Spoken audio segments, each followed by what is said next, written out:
Let's continue by looking at some more Safari tips. Say I'm going to download something. Here's downloading a demo from a software developer I like, Panic, and it's going to start the download, and you can see it appear here, and I can actually hit the X button while it was downloading and it says it stopped, and I can resume the download by hitting now the orange resume button. So it's kind of handy, and in this case it's a small download so it wasn't a big deal, but if it's a huge download and you find it's getting in the way of other things, you can pause it and go back to it later on. Now Safari has some really cool extra functionality deep down. It's for developers, and you can get to it. You can notice I have a develop menu here and a debug menu. You can go into preferences here and you go into advanced and you can bring up the develop menu and show and hide it there, and you can see that it brings about all sorts of interesting things. One interesting thing here is like user agent. You can have it send basically different identifier for what type of browser it is. So sometimes if you have like a page that says this doesn't work in this browser, you can say, well, let's imitate Internet Explorer 11 and see if it maybe loads. Now if you want the extra special debug menu here, then you're going to need to bring up Terminal. So I'm going to search for Terminal. It's just an app, and launch that, and then here is the command defaults write com.apple.safari space include internal debug menu, exactly as I have it right here. I can increase the font size there so you can see it, and then 1. And that will enable this debug menu. I already have it enabled. I believe you need to restart Safari. And there's some extra cool things in here that you can take a look at. But mostly this is for developers who want to debug what's going on with advanced scripting on their web pages. Now we talked about tabs, and there's an extra feature of tabs called pinned tabs. So we take a tab that we want to go to pretty often, so MacMost for instance, and we can choose Window and then Pin tab. And then what happens is the tab, it flies over to the left and it gets just a really small icon there rather than the large one for the rest.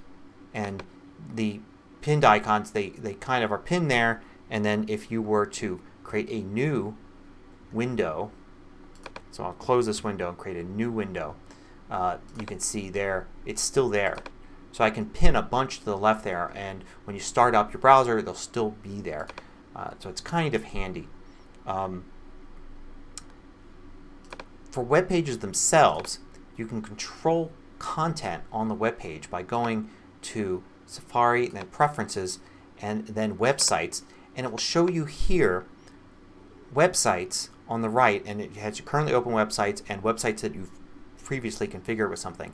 And you can do things like have reader mode always be on or off, have content blockers if I had any installed on or off for that site, have things like here the Flash Player.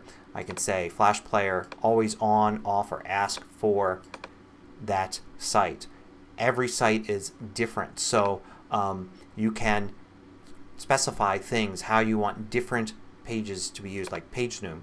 I could say, look, I want MacMost always to be 100%, or maybe there's a new site you go to and the text is always really small, so I want it to be default 125% for that site. So the key is to go to the website, go to Safari Preferences, and bring this up, and you can customize how each web page, each website acts when you go to it. And I mentioned Reader View. How does Reader View work? Well, if you go to a page, let's go back to War of 1812 as an example. Sometimes the text can be small, sometimes there's lots of stuff on the sides and everything like that. Sometimes there's advertisements, not on Wikipedia. But if you see this button here, that means it can go to Reader View. Click on that, and now you have just the text and just the main images, and it's a lot easier to read. So here I get to the text. You can see it's much bigger, much nicer, and Reader View really helps you just focus on the words. This button will appear here, and you can click that and do things like change the background, increase the font size, decrease the font size, and choose a font. And then you can always turn Reader View off like that. Very handy, especially if you read lots of news articles online. You can jump to that. And I like to use Reader View just for when I want to just read something like a Wikipedia article or a long feature from a news site or something like that. Now, this isn't a Mac tip, but it is something that you can use on any browser, any system. It's a Google tip. If instead of searching for something, like if I wanted to search for, say, Mac tips, I would get the entire web. But if I just want to search one site like MacMost, I can do site:macmost.com, and there's no spaces in there. And this tells Google to search only this site for these keywords, and all the results here will only be from macmost.com. So that's one of the things I use daily all the time.